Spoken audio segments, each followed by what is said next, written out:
Brain ఎప్పుడు హార్ట్తో చెప్తూ ఉంటుంది నువ్వెప్పుడు బాగా పని చేయాలి అని, లేకపోతే గుండె ఆగిపోతుంది. మనసు ఎప్పుడు కోరుకుంటూ ఉంటుంది ప్రేమను చూపించాలి అని. ఆ ప్రేమను చూపించలేదనుకో మనసు చచ్చిపోతుంది.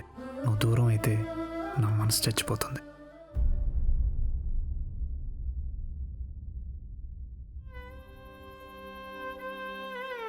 ఏం పిచ్చి మాటలవి? నీ ప్రేమ కోసం, మన పెళ్లి కోసం ఎంత దూరమైనా వెళ్తాను.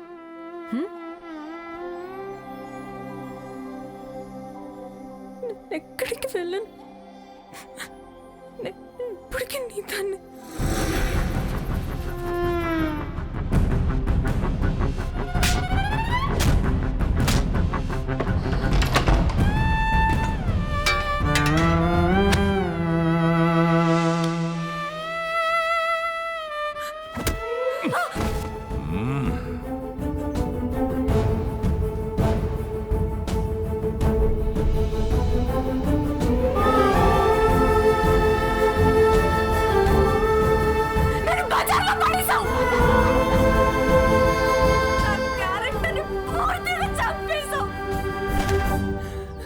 నేను చచ్చినా నువ్వు బ్రతకడానికి సాయం చేయను.